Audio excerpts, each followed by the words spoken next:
கண்ணியத்திற்கும் மரியாதைக்கும் உரிய பெரியோர்களே, சகோதரர்களே, தாய்மார்களே, அளவற்ற அருளாளனும் நிகரற்ற அன்புடையவனுமாகிய எல்லாம் அல்ல அல்லாஹ் ரப்பல் ஆலமீன்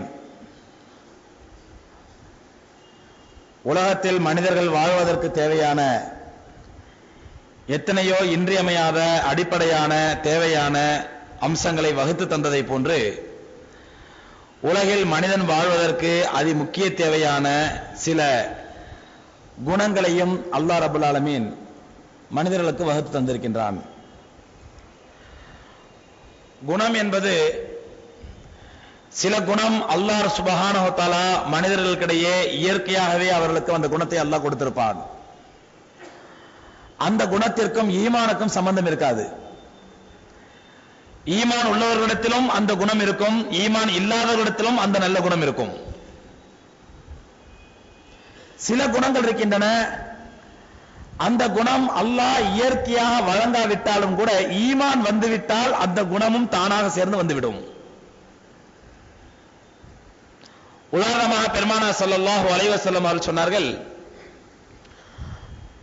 அல் ஈமான் வல் புஹ்லு லா யஜ்தமிஆன். ஈமான் இருக்கும் பொழுது அங்கே கஞ்சத்தனம் என்ற அந்த கெட்ட குணம் அது ஈமானோடு ஒன்று சேராது.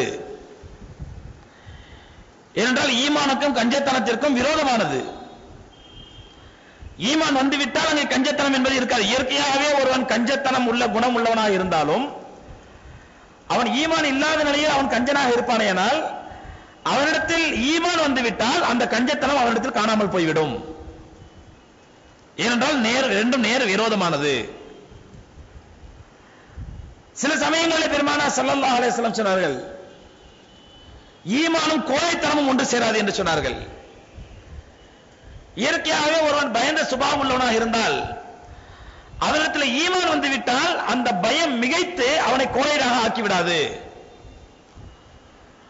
ஈமான் வரும்பொழுது அந்த பயந்த சுபாவம் இருக்கலாமே தவிர அந்த பயந்த சுபாவம் அவனை கோழையாக ஆக்கிவிடாது.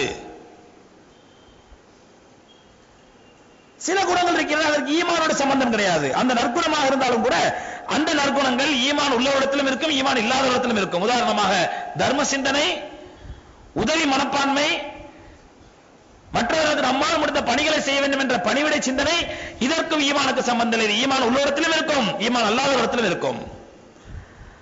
ஆனால் சில குணங்களை பெருமானார் ஸல்லல்லாஹு அலைஹி வஸல்லம் குறிப்பிட்டு சொல்கிறார்கள், இந்த குணங்களாவது ஈமான் வந்துவிட்டால் இந்த குணங்களும் சேர்ந்து வந்துவிடும். சில தீய குணங்கள் ஈமான் இருந்தால் இந்த தீய குணங்கள் இருக்காது என்று பெருமானார் ஸல்லல்லாஹு அலைஹி வஸல்லம் நமக்கு ஒரு சில குணாதிசயங்களை கோடிட்டு காட்டுகின்றார்கள். அருமை சகோதரர்களே, இதிலிருந்து நாம் விளங்குவது என்னவென்றால், ஒரு மனிதனை அல்லாஹ் ரப்பல் ஆலமீன் இயற்கையாக சில குணங்களை அமைத்து படைத்திருப்பார். இயற்கையாகவே அந்த மனிதனுக்குள் சில குணாதிசயங்கள் குடியிருக்கும். ஆனால் அந்த குணாதிசயங்கள் இயற்கையாக இருக்கக்கூடிய குணாதிசயங்கள் நல்ல குணாதிசயங்களாக இருந்தால் அது ஈமானோடு சேர்ந்து அந்த ஈமானை இன்னும் மெருகேற்றும். அந்த குணாதிசயம் கெட்ட குணமாக இருந்தால் ஈமான் வரும் பொழுது அந்த குணம் தானாகவே இவனை விட்டு விலகிவிடும். ஈமானுக்கு அல்லாஹ் சுப்ஹானஹு வ தஆலா எப்படிப்பட்ட ஒரு பவரை, எப்படிப்பட்ட ஒரு சக்தியை அல்லாஹ் கொடுத்திருக்கிறான் என்றால், அந்த ஈமானோடு சேர்ந்து ஈமான் கொண்ட மூமின்களிடத்திலே சில நல்ல குணாதிசயங்கள், நல்ல குணங்கள் குடியிருக்க வேண்டும். அப்படி பெருமானார் ஸல்லல்லாஹு அலைஹி வஸல்லம் அவர்களால் சிலாஹித்து சொல்லப்பட்ட ஒரு குணம், ஈமானுடைய ஒரு பகுதி என்று சொல்லப்பட்ட ஒரு குணம், அது மனிதர்களிடத்தில் சில பேருக்கு அல்லாஹ் ரப்பல் ஆலமீன் இயற்கையாகவே நிறைய அந்த குணத்தை கொடுத்திருப்பான். சில பேரிடத்தில் அந்த குணம் குறைவாக இருக்கும். அப்படி குறைவாக யாராவது இருந்தால் தன்னுடைய ஈமானின் மூலமாக அந்த சிறந்த குணத்தை அதிகப்படுத்திக் கொள்ள வேண்டும் என்று பெருமானார் ஸல்லல்லாஹு அலைஹி வஸல்லம் அவர்களால் சிலாஹித்து சொல்லப்பட்ட குணம் அல் ஹயா என்று சொல்லக்கூடிய இன்றைய அநாகரிக உலகத்தின் கலாச்சார சீரழிவு ஏற்பட்டுவிட்ட இந்த உலகத்தில் பெரும்பான்மை மக்களிடத்தில் காணாமல் போய்விட்ட ஹயா என்று சொல்லக்கூடிய வெட்கம் தான் பெருமானார் ஸல்லல்லாஹு அலைஹி வஸல்லம் அவர்களால் மிக மிக சிலாஹித்து சொல்லப்பட்ட ஒரு நற்குணம். இந்த வெட்கத்தை பற்றி முதலில் அல்லாஹ் ரப்பல் ஆலமீன் தன்னுடைய திருமறையில் சொல்கின்றான், இன்னல்லாஹ லா யஸ்தஹி வல்லாஹு லா யஸ்தஹி மினல் ஹக். சத்தியத்தை சொல்வதற்கு அல்லாஹ் வெட்கப்பட மாட்டான். அல்லாஹ் சொல்கின்றான். அல்லாஹ் வெட்கப்பட மாட்டான் சத்தியத்தை சொல்வதற்கு. இங்கே அல்லாஹ் சுப்ஹானஹு வ தஆலா எப்படிப்பட்ட வெட்கம் சொல்கிறார்? ஒரு சத்தியத்தையோ ஒரு உண்மையையோ தைரியமாக சொல்லும் பொழுது அங்கே ஏதாவது ஒரு வெட்கம் வந்து உங்களை தடுக்குமேனால் அந்த வெட்கம் அல்லாஹ்வால் அப்ரிஷியேட் செய்யப்பட்ட வெட்கம் அல்ல, அல்லாஹ்வால் அங்கீகரிக்கப்பட்ட அல்லது உற்சாகப்படுத்தப்பட்ட வெட்கம் அல்ல. அங்கே அந்த நேரத்தில் வெட்கம் தேவையும் கூடாது, வெட்கப்படவும் கூடாது. ஒரு சத்தியத்தை சொல்லும் பொழுது, ஒரு உண்மையை சொல்லும் பொழுது, ஒரு உண்மையை பேசும் பொழுது, அல்லது மார்க்கத்தை தெரிந்து கொள்ளும் பொழுது, மார்க்கத்தை விளக்கும் பொழுது அங்கே வெட்கம் என்பது இருக்கக்கூடாது என்பது அல்லாஹ்வுடைய கட்டளை.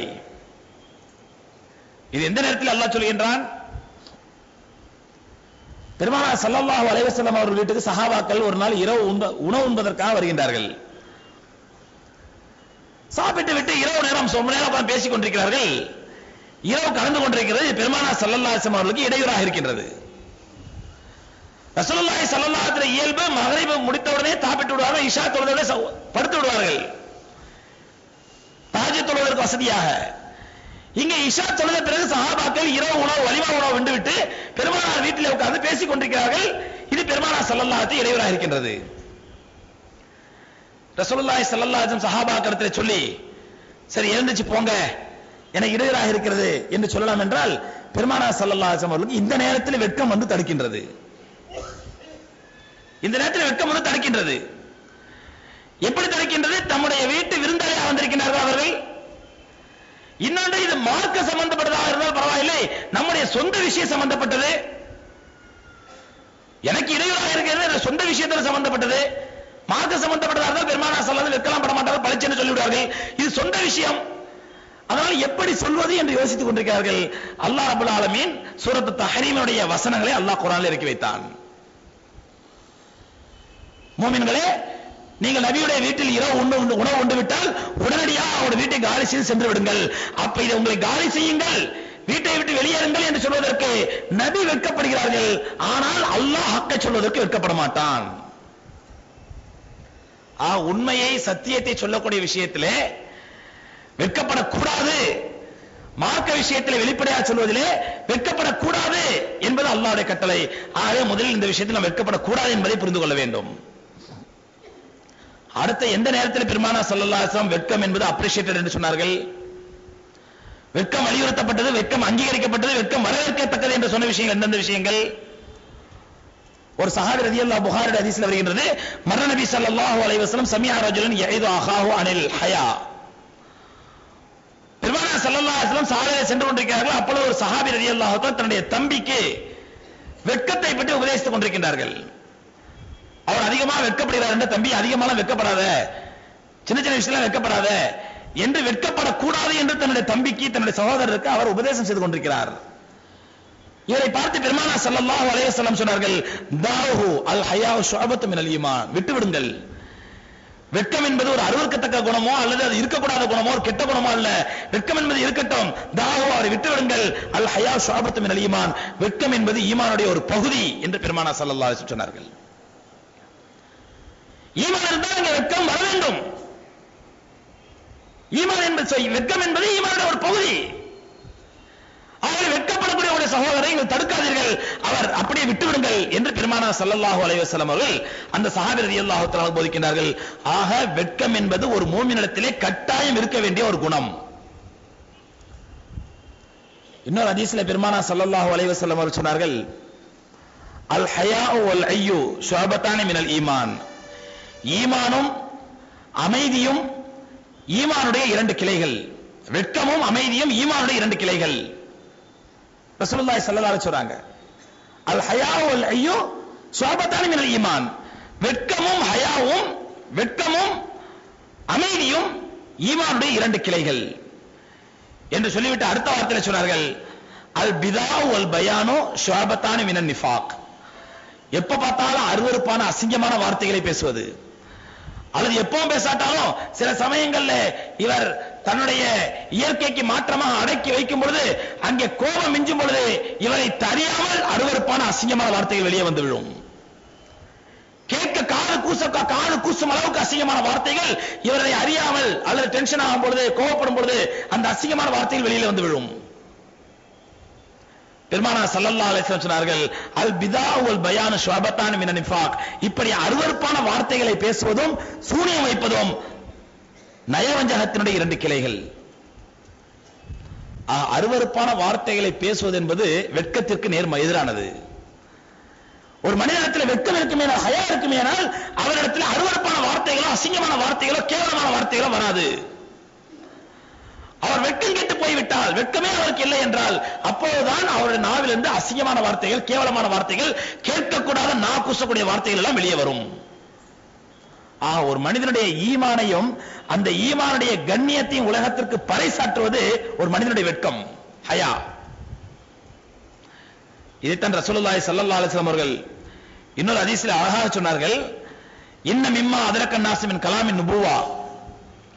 எனக்கெல்லாம் வஹி வருவதற்கு முன்பாக ரசூலுல்லாஹி ஸல்லல்லாஹு அலைஹி வஸல்லம் சொல்றாங்க, புகாரி ஹதீஸில் இருக்கின்றது, எனக்கெல்லாம் வஹி வருவதற்கு முன்பாக பொதுவாக நபிமார்களுக்கு மத்தியிலே புழக்கத்திலே உள்ள ஒரு பிரபலமான வார்த்தை என்னவென்றால், நபிமார்களுக்கு மத்தியிலே பிரபலமான வார்த்தை, அது வஹி கிடையாது, அது அல்லாஹ்வுடைய வார்த்தை கிடையாது, ஆனால் நபிமார்களுக்கு மத்தியிலே பிரபலமாக இருந்த வார்த்தை என்ன வார்த்தை?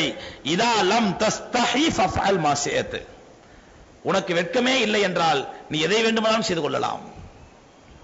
ஏனென்றால் ஒரு மனிதனை பாவங்களை விட்டும் அசிங்கமான காரியங்களை விட்டும் ஒரு மனிதனை தடுப்பது அவருடைய ஈமானோடு இணைந்திருக்கக்கூடிய வெட்கம் தான். ஒரு மனிதனுக்கு ஈமானோடு வெட்கம் இணைந்திருக்கும் பொழுதுதான் அந்த ஈமானோடு இணைந்துள்ள அந்த வெட்கம் அவரை பாவத்தை விட்டு தடுக்கும். இதனால நபிமார்களுடைய வார்த்தையாக பெருமானார் ஸல்லல்லாஹு அலைஹி வஸல்லம் குறிப்பிடுகிறார்கள், இதா லம் தஸ்தஹி ஃபஃஅல் மா ஷிஅத். உனக்கு வெட்கம் கெட்டு போய்விட்டால், வெட்கமே இல்லை என்றால் நீ விரும்பியதெல்லாம் செய்து கொள்ளலாம், எந்த தடையும் இருக்காது. இன்னைக்கு நம்ம பல பேர் பாவங்களை விட்டு விலகிக் கொள்கிறோம், அருவருப்பான காரியங்களை விலகிக் கொள்கிறோம், அல்லாஹ்வாலும் அல்லாஹ்வுடைய தூதர் ஸல்லல்லாஹு அலைஹி வஸல்லம் தடுக்கப்பட்ட காரியங்களை விட்டு விலகிக் கொள்கிறோம் என்றால் அதற்கு காரணம் அந்த காரியங்களை செய்வதற்கு ஆசை இல்லாததினால் அல்ல, அந்த காரியங்களை செய்வதற்கு வாய்ப்பு இல்லாததினால் அல்ல, அந்த காரியங்களில் அருவருப்பான அசிங்கமான ஆபாசமான காரியங்களில் ஈடுபடுவதற்குரிய சந்தர்ப்பங்கள் கிடைக்கவில்லை என்பதால் அல்ல, மாறாக சந்தர்ப்பங்கள் கிடைத்தும் வாய்ப்புகள் அமைக்கப்பெற்றும் அதற்கான சக்தி இருந்தும் பாவமான காரியங்களை விட்டு இன்னைக்கு விலகுகிறோம் என்றால் அதற்கு காரணம் ஈமானோடு இணைந்துள்ள வெட்கம் தான். அந்த வெட்கம் ஒரு மனிதன் இழந்து விட்டால், வெட்கம் அவனை விட்டு போய்விட்டால் அவன் எத்தகைய பாவங்களில் வேண்டுமானாலும் ஈஸியாக ஈடுபட்டு விடுவான். வெட்கம் என்பதனுடைய முதல் பொருள் என்னவென்றால் சகோதரர்களே, அந்த வெட்கம் ஒருவனை பேசுவதை விட்டு தடுக்காது, பார்ப்பதை விட்டு தடுக்காது, கேட்பதை விட்டு தடுக்காது, பொதுமக்களுக்கு மத்தியிலே புழங்குவதை விட்டு தடுக்காது, பொதுமக்களோடு கலப்பதை விட்டு தடுக்காது, மாறாக அவனுடைய பாவங்களை விட்டு தடுக்கக்கூடிய வெட்கம் தான் உண்மையான வெட்கம். ஒருத்தர் பேசுறதுக்கே வெட்கப்படுறாரு, இந்த வெட்கம் அல்லாஹ்வால் அங்கீகரிக்கப்பட்ட வெட்கம் அல்ல.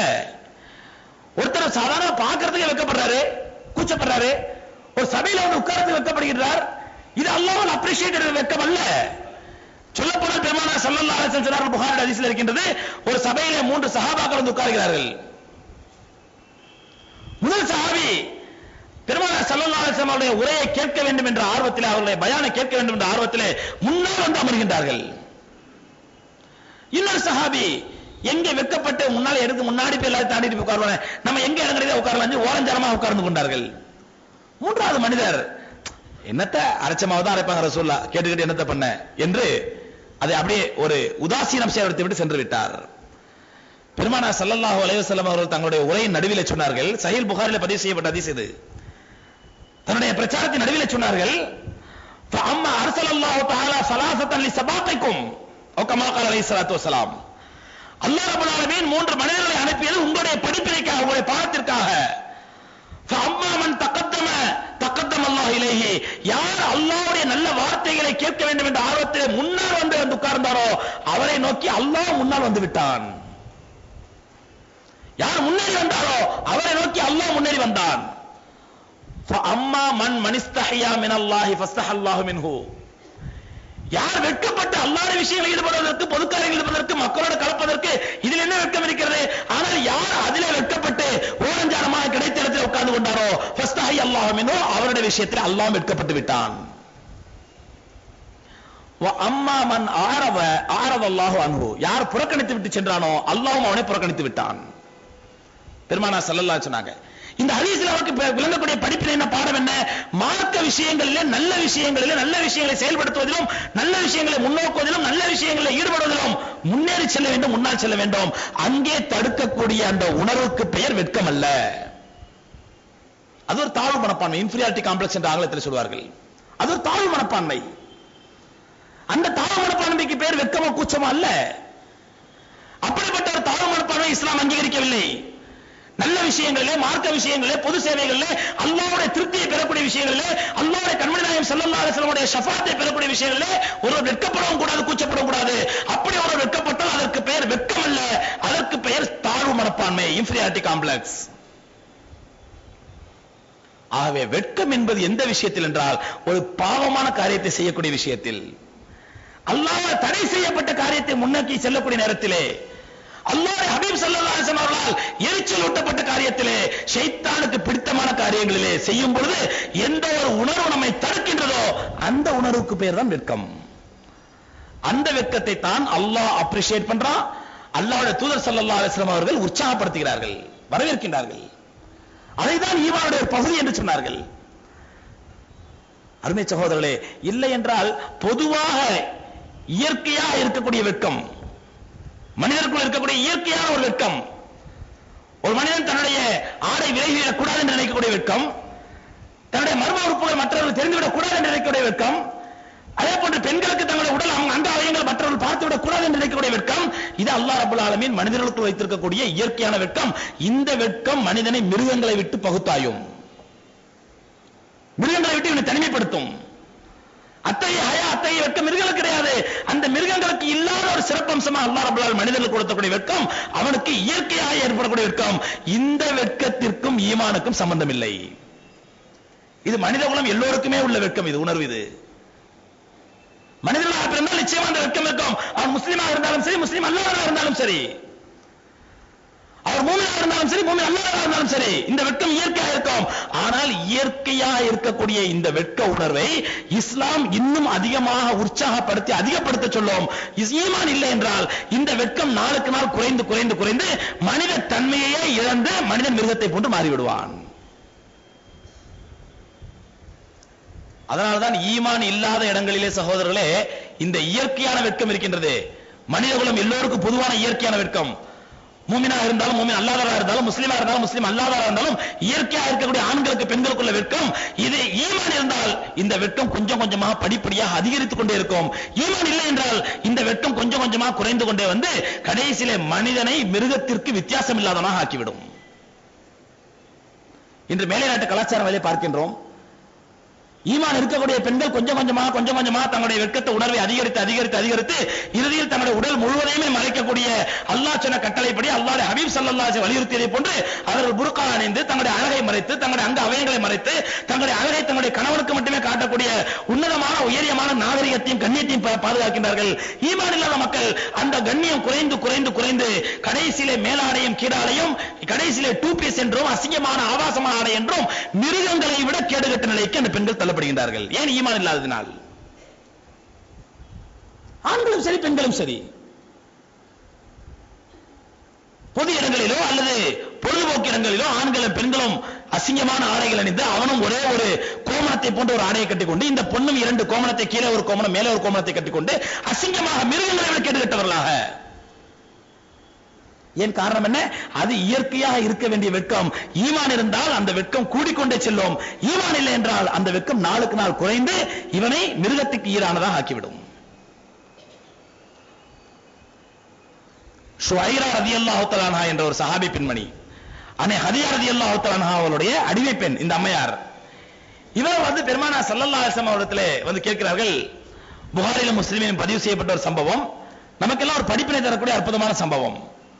ஷுவைரா ரலியல்லாஹு தஆலா அன்ஹா, இந்த அம்மையார் பெருமானார் ஸல்லல்லாஹு அலைஹி வஸல்லம் சொல்றாரு, யா ரசூலல்லாஹ், எனக்கு இந்த காக்காய் வலிப்பு நோய் இருக்கின்றது, வலிப்பு நோய் இருக்கின்றது. சோதனை எந்த எதிரிகளுக்கு கூட வரக்கூடாத ஒரு நோய் அது. அப்படிப்பட்ட ஒரு நோய் எனக்கு இருக்கின்றது. எந்த நேரத்தில் வலிப்பு வந்தாலும் என்னுடைய கைகால் இழுத்து செல்கிறது, நான் மதியை இழந்து விடுகின்றேன், கீழே விழுந்து விடுகின்றேன், என்னை அறியாமல் சிறுநீர் போய் விடுகின்றது, என்னுடைய ஆடைகள் எல்லாம் கலைந்து விடுகின்றது. யார சொல்லவா, எனக்கு அந்த நோய் விலகுவதற்காக துஆ செய்யுங்கள் என்று அந்த பெண்மணி பெருமானார் ஸல்லல்லாஹு அலைஹி வஸல்லம் இடத்திலே முறையிடுகின்றார்கள். நாம இருந்தா உடனே இறக்கப்பட்டு நம்முடைய இறக்க சிந்தனை அப்படி துவா கபூல் ஆகக்கூடிய மனிதராக இருந்தாலும் உடனே இறக்கப்பட்டு சொல்லுவோம், அப்படியாமா உடனே துவா செய்யற உனக்காண்டி அல்லாஹ் உனக்கு உடனே குணமாக்கிடுவான். பெருமானா ஸல்லல்லாஹு அலைஹி வஸல்லம் அந்த பெண்மணியை பக்குவப்படுத்துகிறார்கள், பதப்படுத்துகிறார்கள். சொன்னார்கள், நான் துவா செய்தால் இன்ஷா அல்லாஹ் அல்லாஹ் உனக்கு குணத்தை கொடுத்து விடுவான், நீ ஷிஃபாவாகி விடுவாய், உனக்கு அந்த நோய் பூர்ணமாக குணமாகிவிடும். ஆனால் இன்னொரு வாய்ப்பை உனக்கு தருகிறேன், அது சரியா என்று யோசித்து சொல். இந்த காக்காய் வெளிப்பு நோயிலிருந்து நான் உனக்கு துவா செய்தால் அல்லாஹ் குணமாக்கி விடுவான் உனக்கு. ஆனால் அது அல்லாத இன்னொரு ஒரு ஆப்ஷன் உனக்கு சொல்கின்றேன், அது சரியா இருந்தால் உனக்கு ஒத்து வந்தால் எனக்கு சரி என்று சொல்லிவிட்டு பெருமானா ஸல்லல்லாஹு அலைஹி சொன்னார்கள், நான் உனக்காக துவா செய்கிறேன், ஆனால் அதே நேரத்திலே காக்காய் வலிப்பு நோய் உனக்கு இருந்தால் நிச்சயமாக அல்லாஹ் இந்த வலிப்பு நோயால் நீ படக்கூடிய கஷ்டத்திற்கு உனக்கு சொர்க்கத்தை தருவான். நீ படக்கூடிய சிரமத்திற்கு அல்லாஹ் சொர்க்கத்தை தருவான். ஆகவே நோய் இருந்தாலும் பரவாயில்லை, எனக்கு சொர்க்கம் தான் வேண்டும் என்று சொன்னால் சொல், அல்லாஹ் உனக்கு நோயை அப்படியே வைக்கட்டும். இல்லை நோய் தான் குணமாக வேண்டும் என்று சொன்னால் சொல், நான் அதற்கும் துவா செய்கிறேன், அல்லாஹ் குணமாக்குவான். என்ன வேண்டும் என்று பெருமானா ஸல்லல்லாஹு அலைஹி வஸல்லம் அந்த சஹாபி பெண்மணியை பக்குவப்படுத்துகின்றார்கள். பெருமானாருடைய பாசறையிலே பக்குவம் பெற்ற சஹாபாக்கள் நம்மை போன்றா இருப்பார்கள். யார சொல்லலாம், அப்படி என்றால் அந்த நோய் எனக்கு அப்படியே இருக்கட்டும், எனக்கு சொர்க்கம் கிடைத்தால் போதும். அந்த அம்மையார் சொன்னார்கள், எனக்கு அந்த நோய் அப்படியே இருக்கட்டும், எனக்கு சொர்க்கம் கிடைத்தால் போதும். ஆனால் ஒரே ஒரு வேண்டுகோள் என்னவென்றால் யார சொல்லலாம், நான் அப்படி மயங்கி விழும் பொழுது என்னுடைய ஆடைகள் விலகி விடுகின்றன, அந்த ஆடைகள் மட்டும் விலகாமல் இருப்பது எனக்கு துவா செய்யுங்கள். அந்த அம்மையார் சொன்னார்கள், ஆடைகள் விலகி என்னுடைய வெட்க உறுப்புலாம் தெரிந்து விடுகின்றது, அதனால் யார சொல்லலாம், என்னுடைய ஹயாவை என்னுடைய வெட்கத்தை பாதுகாப்பதற்காக அந்த ஆடை மட்டும் விலகாமல் இருப்பதற்கு துவா செய்யுங்கள். சகோதரர்களே, பெருமானா ஸல்லல்லாஹு அலைஹி வஸல்லம் துஆ செய்கிறார்கள். அந்த அம்மையாரை பிற்காலத்தில் இந்த வலிப்பு நோய் வரும்பொழுதெல்லாம், ஆனால் அந்த அம்மையார் மௌத்தாகும் வரை அவர்களுக்கு வலிப்பு நோய் இருந்தது. ஆனால் பெருமானா ஸல்லல்லாஹு துஆ செய்ததிலிருந்து அவர்களுக்கு ஒரு இம்மி அளவுக்கு கூட, ஒரு இன்ச் அளவுக்கு கூட ஆடை விலகியதில்லை. எதற்காக சொல்கிறேன் என்றால், சஹாபா பெண்மணிகள் சஹாபாக்கள் மறுமைக்காக சொர்க்கத்திற்காக உலகத்தில் எத்தகைய தீங்கையும் எத்தகைய தியாகத்தையும் தாங்கிக் கொள்ள தயாராக இருந்தார்கள். ஒரு பக்கம் அந்த நேரத்தில் கூட தன்னுடைய வெட்கம், இயற்கையான அந்த வெட்கம், அந்த ஹயா, அதனை விட்டுக் கொடுக்காம சொன்னால் யார சொல்லலாம், என்னுடைய வெட்க உறுப்புகள் மட்டும் தெரிந்து விடாமல் இருப்பதற்கு ஆடை விலகாமல் இருப்பது துவா செய்யுங்க, மற்றபடி வலிப்பு வந்த பரவாயில்ல, அந்த சிரமத்தை தாங்கிக்கிறேன். பெருமானா ஸல்லல்லாஹு துவா செய்தார்கள், அந்த வெட்க உறுப்பு மறைக்கப்பட்டது, விடை ஆடை விலகாமல். அருமை சகோதரர்களே, அந்த அளவுக்கு வெட்கம் என்பது இயற்கையான ஒரு உணர்வு, ஒவ்வொரு மனிதனிடத்திலும் இருக்க வேண்டிய இயற்கையான உணர்வு. ஆனால் இன்று அல்லாஹ் சுப்ஹானஹு வ தஆலா அந்த இயற்கையான உணர்வை ஆண்களை விட பெண்களுக்கு தான் அதிகமாக வைத்திருக்கின்றான். பொதுவாக அந்த இயற்கையான வெட்கம் இருக்கிறது, ஆண்களை விட பெண்களுக்கு அதிகம். அல்லாஹ்வுடைய இயற்கை அமைப்பே அப்படித்தான். ஆனால் இன்றைய நாகரிக உலகத்திலே ஆண்களை விட வெட்கம் கெட்டு அதிகமாக போனவர்கள் யார் என்றால் பெண்கள் தான். இயற்கைக்கு மாற்றமாக வெட்கம் கெட்டு போய் மிருகத்திற்கு ஈடாக ஆகிப்போர்கள் யார் என்றால் பெண்கள் தான். ஒரு குறிப்பாக முஸ்லிம் பெண்களை எடுத்துக்கொள்ளலாம். ஒரு சஹாபி ரலியல்லாஹு தஆலா அன்ஹா ஒரு பள்ளிவாசலுடைய கட்டுமான பணியில் ஈடுபட்டிருக்கிறார்கள். முஸ்னத் அஹ்மதே பதிவு செய்யப்பட்ட ஹதீஸ். ஒரு கட்டுமான பணியில் ஈடுபட்டிருக்கிறார்கள், தலையிலே கல்லை சுமந்து செல்கின்றார்கள் சஹாபி பெண்மணி. பள்ளிவாசல் கட்டுவதற்காக வேலை நடந்து கொண்டிருக்கிறது. ஒரு முஸ்லிம் பெண்மணி, அந்த அம்மையார் சஹாபி ரலியல்லாஹு தஆலா அன்ஹா, தலையிலே கல்லை சுமந்து செல்கின்றார்கள். எவ்வளவு கடினமான வேலை! இன்னைக்கு நம்ம ஊரில் நடக்கக்கூடிய கொத்தனார் வேலை எவ்வளவு கஷ்டமான வேலை! தலையில கல்லை சுமந்து செல்வது, அது ஒரு பெண்மணி சுமந்து செல்வது. அந்த நேரத்திலே அந்த பெண்மணியுடைய தலையில் உள்ள அந்த முந்தானை கீழே விழுகின்றது. இந்த விஷயங்களை தெரியாத மக்களுக்கு வீட்டில் நாம் ஒவ்வொரு ஆண்மகனும் வீட்டில் பெண்களுக்கு போய் சொல்ல வேண்டும். நம்முடைய மனைவிமார்களுக்கும், வீட்டில் நம்முடைய தாய்மார்களுக்கும், நம்முடைய சகோதரிமார்களுக்கும், நம்முடைய பிள்ளைமார்களுக்கும் நாம் போய் சொல்ல வேண்டும் வீட்டில் பெண்களுக்கு. அந்த அம்மையார் தலையிலே கல்லை சுமந்து செல்கின்றார்கள். சுமந்து செல்லும் போது தலையில் உள்ள அந்த துணி கீழே விழுகின்றது. பெருமானார் ஸல்லல்லாஹு அலைஹி பார்க்கறாங்க, முதல்ல போறாங்க தலையில துணி இல்லாம அந்த கல்லை சுமந்துட்டு போறாங்க, திரும்ப இரண்டாவது வர்றாங்க தலையில துணி இல்லாம வர்றாங்க. இப்படி தலையில் துணி இல்லாமல் நடப்பதை பார்த்தவுடன் பெருமானார் ஸல்லல்லாஹு அலைஹி அவர்கள் அந்த பெண்மணியை கூப்பிட்டு கண்டித்தார்கள். லா தம்ஷி உராத்தன், என்ன நிர்வாணமாக நடந்து கொண்டிருக்கின்றாய், நிர்வாணமாக அங்கும் இங்கும் நடந்து கொண்டிருக்கிறாய், என்ன விஷயம்? எவ்வளவு கடினமான வார்த்தை இது! அது யாரை பார்த்து? இன்னைக்கு பார்க்கிற நம்முடைய வீடுகளில் இருக்கிற பெரிய கொடுமை என்னவென்றால் சகோதரர்களே, பெண்களுடைய வெட்கம் கெட்ட தன்மை எங்கே வெளிப்படும் என்றால், அவர்கள் வீட்டில் இருக்கும் போது ரொம்ப பர்தாவா இருப்பாங்க, புர்காவா இருப்பாங்க, வெளியே போகும்போது நல்லா பர்தா போட்டு போவாங்க, புர்கா போட்டு போவாங்க. ஆனால் அவர்கள் வீட்டு விசேஷம் கல்யாணம் என்று வந்துவிட்டால் சுப்ஹானல்லாஹ், அவருடைய பட்டுப்புடவையும் நகைகளையும் பார்க்க வேண்டும் என்பதற்காக அங்க வெட்கம், மானம், ஹயா எல்லாம் எடுபட்டு போய் தங்களுடைய ஆடைகளை வரிந்து கட்டிக்கொண்டு கண்ட கண்ட ஆண்களுக்கு முன்னாலும் கண்ட கண்ட ஆட்களுக்கு முன்னாலும் தன்னுடைய அந்த அழகான பட்டுப்புடவையையும் அந்த அபாரமான அந்த நகையலங்காரத்தை காட்ட வேண்டும் என்பதற்காக ஆபாசமாக நடக்கக்கூடிய அவல நிலைக்கு முன்னால் பெருமானாருடைய இந்த ஹதீஸை நினைத்து பார்க்க வேண்டும். தலையிலே கல் சுமந்து ஒரு பிழைக்கக்கூடிய ஒரு பெண்மணி சஹாபி, அப்படி கல் சுமந்து பிழைப்பதை பெருமானார் ஸல்லல்லாஹு தடை செய்யவில்லை. ஒரு பெண்மணி இப்படி கடினமான வேலை செய்கிறாயே, கல் சுமைக்கிறாய் என்று சொல்லவில்லை. பெருமானார் ஸல்லல்லாஹு அலைஹி வஸல்லம் அவ்வளவு கஷ்டப்பட்டு கல் சுமந்ததை ரசூலுல்லாஹி ஸல்லல்லாஹு அலைஹி வஸல்லம் அங்கீகரித்தார்கள். ஆனால் அந்த நேரத்திலும் கூட அல்லாஹ் உனக்கு வழங்கி இருக்கக்கூடிய கட்டளையை விட்டு விடாதே, அல்லாஹ் உனக்கு வகுத்த அந்த ஒழுக்க முறையை மீறி விடாதே.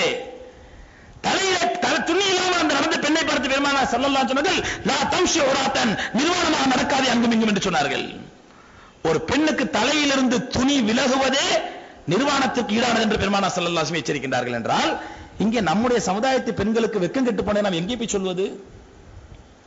குறிப்பாக கல்லூரிகளை படிக்க வைக்கின்றோம், பள்ளிக்கூடத்திலே படிக்க வைக்கிறோம் என்ற பெயரில் நாம் குழந்தைகளை படிக்க வைக்கிறோம். படிக்க வைப்பது தவறல்ல சகோதரர்களே. அங்கே படிக்க வைத்தாலும் கூட அங்கே இஸ்லாமிய மரபுகளோ இஸ்லாமிய ஒழுக்கங்களோ அல்லாஹ்வுடைய கட்டளைகளோ ஒரு இம்மி அளவு கூட கெட்டு போய்விடக் கூடாது. நாம் நம்முடைய பெண் பிள்ளைகளை படிக்க வைக்கின்றோம், பெண்கள் பார்க்கின்றோம், கண்ட ஆண்களோடு பேசுகிறார்கள், சிரிக்கிறார்கள், பழகுகிறார்கள். இதை ஆண்களும் கண்டிப்பதில்லை. அப்படியே கண்டித்தனம் என்னவென்றால், ஒரு தாய் தாப்பன் தன்னுடைய பிள்ளை கண்ட இடங்களில் ஊர் சுத்தி கொண்டிருக்கிறது, கண்ட பசங்களோடு பேசுகின்றது, கண்டவர்களோடு பைக்கில் போகிறது. யாராவது பெற்றோர் கண்டித்தால் முதல் வார்த்தை என்ன தெரியுமா? ஏன் என்ன நம்பிக்கை இல்லையா, என்ன சந்தேகப்படுறீங்க நீங்க? உடனே பெற்றோர் வாயெடுத்து போய்விடுவார்கள். என்ன நம்பிக்கை இல்லையா உங்களுக்கு? சகோதரர்களே, நம் மீது அல்லாஹ் நம்பிக்கை கொள்ளவில்லை. ஒரு அன்னைய பெண்ணோடு போவதை அல்லாஹ் நம்பவில்லை. மற்றவர்கள் யார் நம்புவது? அல்லாஹ்வுக்கு தெரியும். அல்லாஹ் சந்தேகப்படுகின்றான் ஒரு அன்னைய பெண் ஒன்றாக செல்வதை. பெருமானார் ஸல்லல்லாஹு அலைஹி சந்தேகப்படுகின்றார்கள். ஏனென்றால் ஆண்களையும் பெண்களை படைத்தவன் அல்லாஹ், அவனுக்குத்தான் தெரியும் எந்த பஞ்சு எந்த நேரத்தில் நெருப்பு பிடிக்கும் என்று. அதனால்தான் ஒரு ஆணும் பெண்ணும் ஒன்றாக இருப்பதை அல்லாஹ் நம்புவதில்லை. பெருமானார் ஸல்லல்லாஹு அலைஹி வஸல்லம் அப்ப ஒரு ஆணும் அந்நிய பெண்ணும் என்றால் இருந்தால் மூன்றாவதாக இப்லீஸ் அங்கே இருக்கிறான் என்று சொன்னார்கள். அவர்களே நம்பவில்லை. பிறகு பெற்றோர் எங்கிருந்து நம்புவது? அதனால்தான் ரசூலுல்லாஹி ஸல்லல்லாஹு அலைஹி வஸல்லம் இன்ன ஷைத்தான யஜ்ரி மினல் இன்சானி மஜ்ரத் தம், ஷைத்தான் மனிதருடைய இரத்த நாளங்களிலே ஓடிக்கொண்டிருக்கின்றான், இரத்த நாளங்களிலே. அப்போது நம்முடைய பிள்ளைகள் நம்மை பார்த்து எங்களுக்கு நம்பிக்கை இல்லை என்று கேட்டால் அந்த பிள்ளைக்கு நாம் சொல்ல வேண்டும், உன்னை நம்புறமா, நீ ரொம்ப நல்ல பிள்ளை, ஆனா உன் இரத்த நாளங்களில் ஓடிக்கொண்டிருக்கிற ஷைத்தான் மோசமானவன். ஒரு முறை நள்ளிரவு நேரத்தில் பெருமானார் ஸல்லல்லாஹு அலைஹி வஸல்லம் அவர்களும் அவருடைய மனைவியார் உம்மு ஸலமா ரலியல்லாஹு தஆலா அவர்களும் பள்ளிவாசலில் உட்கார்ந்து பேசிக் கொண்டிருக்கிறார்கள். இரவு நேரத்தில் இருட்டா இருக்கிறது, பள்ளிவாசலில் உட்கார்ந்து பேசிக் கொண்டிருக்கிறார்கள். பள்ளிவாசல் வெளிப்பகுதியில் நின்று ஒரு சஹாபி ரலியல்லாஹு தஆலா கடந்து செல்கிறார்கள். கடந்து செல்லும் பொழுது அப்படி தாண்டி போனவர் ஒரு 2 அடி பின்னால் வந்து இப்படி உத்து பார்க்கின்றார், யாரு என்று. தாண்டி சென்றவர் பின்னாடி ஸ்டெப் நடந்து வந்து உத்து பாரு, யாரோ ஒரு ஆம்பளை போல் பேசியிருக்காங்க, யாரு என்று உத்து பார்த்தார். உடனே பெருமானார் ஸல்லல்லாஹு அலைஹி வஸல்லம் சஹாபி அழைத்தார்கள், வாங்க வாங்க கூப்பிட்டார்கள். கூப்பிட்டு, என்னுடைய மனைவி உம்மு ஸல்மா, கவனிங்கள் இந்த வார்த்தையை, என்னுடைய மனைவி உம்மு ஸல்மா, நான் என் மனைவியோடு பேசிக் கொண்டிருக்கிறேன். இதை பார்த்தவன் சஹாபி ரலியல்லாஹு தஆலா அதிர்ந்து விட்டார்கள். யா ரசூலல்லாஹ், நான் உங்க மேலே சந்தேகப்பட போறேன், நான் உங்க மேலே சந்தேகப்பட போறேன், யா ரசூலல்லாஹ் நான் உங்க மேலே எப்படி சந்தேகப்படுவேன்? பெருமானார் ஸல்லல்லாஹு அலைஹி வஸல்லம், நீ நல்லவன், உன் இரத்த நாளங்களில் ஓடிக்கொண்டிருக்கிற ஷைத்தான் கெட்டவன். நீ நல்லவன், உன் இரத்த நாளங்களில் ஓடிக்கொண்டிருக்கிற ஷைத்தான் கெட்டவன், அவன் என் மீது தேவையில்லாத சந்தேகங்களை ஏற்படுத்துவான் உனக்கு. ஆகவேதான் அருமை சகோதரர்களே, ஆண்களையும் பெண்களையும் படைத்தவன் அல்லாஹ். ஆண்களுக்குள்ள நிறை குறைகள் என்ன, பெண்களுக்குள்ள நிறை குறைகள் என்ன அறிந்தவன் அல்லாஹ். அந்த அல்லாஹ் தான் நமக்கு சட்டங்களை வகுத்து தந்திருக்கின்றான். ஆண்கள் இப்படித்தான் இருக்க வேண்டும், பெண்கள் இப்படித்தான் இருக்க வேண்டும் என்று. அந்த முறைப்படி வாழும்போதுதான் சகோதரர்களே ஈமானும் அந்த ஈமானோடு சேர்ந்த ஹயாவும் நமக்கு அதிகரிக்கும்.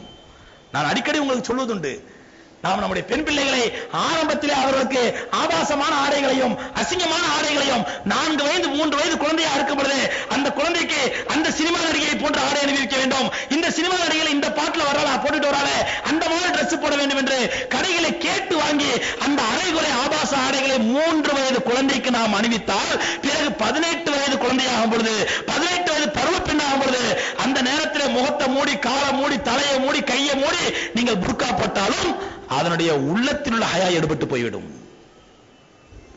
கோணையெல்லாம் புர்கா தச்சு போட்டாலும் முகத்தை மூடி இருக்கும், உள்ளத்தில் ஹயா இருக்காது.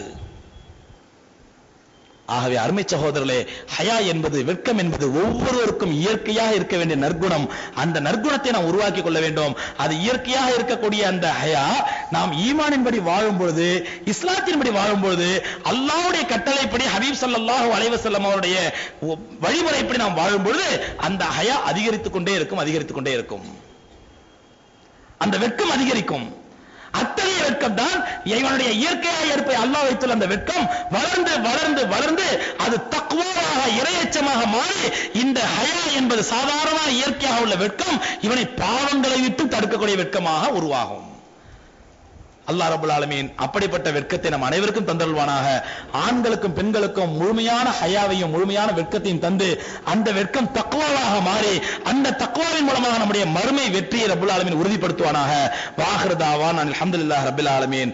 அஸ்ஸலாமு அலைக்கும் வரஹ்மத்துல்லாஹி தஆலா வபரகாத்துஹு.